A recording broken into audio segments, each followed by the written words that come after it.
క్రైస్తవులను పదే పదే గొర్రెలు గొర్రెలు గొర్రెలు అంటుంటారు. ఈ గొర్రెలకి ఏంటంటే దెమ్ సెల్ఫ్ రికగ్నైజ్డ్ యాజ్ గొర్రెల్స్. గొర్రెల కింద మారిపోతే do you know sir why they are himself గొర్రెలు? మీకు వేదంలోంచి చూపిస్తాను. మీకు గొర్రెలంటే అంత చులకనేమో. రాధా మనోహరన్ దాస్ గారు అంత చులకనేమో. అయ్యా చిన్నజేరి స్వామి గారు, గరికిపాటి నరసింహ, ఒకసారి చూడండి.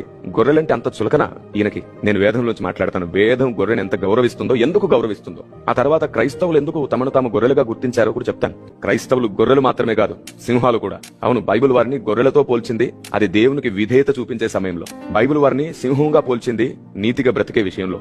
బైబిల్ వారిని పావురంతో పోల్చింది నిష్కాపట్యమైన హృదయం కొరకు.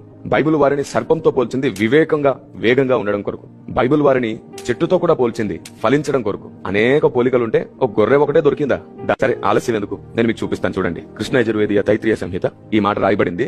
2వ కాండం 4వ పరిపాఠకం 8వ అనువాకం 6వ మంత్రం చదువుతున్నాను. మీకు స్క్రీన్ పైన కనబడుతుంది, మీరు జాగ్రత్తగా గమనించండి. గొర్రెగారు, మీరు జలము నుండి పుట్టినారు, మొదట పుట్టినారు, సముద్రమంతటి మేఘము నుండి వర్షము కలిగించగలవారు. వేదంలో గొర్రెగారు అని సంబోధిస్తూ ఒక గౌరవప్రద ఉద్దేశాన్ని ప్రకటిస్తుంటే, గొర్రె అంటే మీకు అంత చులకన? అసలు దాని స్వభావం ఎంత మూల్యమైనది, ఎంత శ్రేష్టమైనది. లోబడేయడం, విధేయత చూపించడం దాని స్వభావం, దాని నైజం. అసలు దేన్ని చులకన చేయకూడదండి, దేన్ని చులకన చేయకూడదు. సరే, ఇక్కడ ఈ వివరణ ఏమిటి? ఇదంతా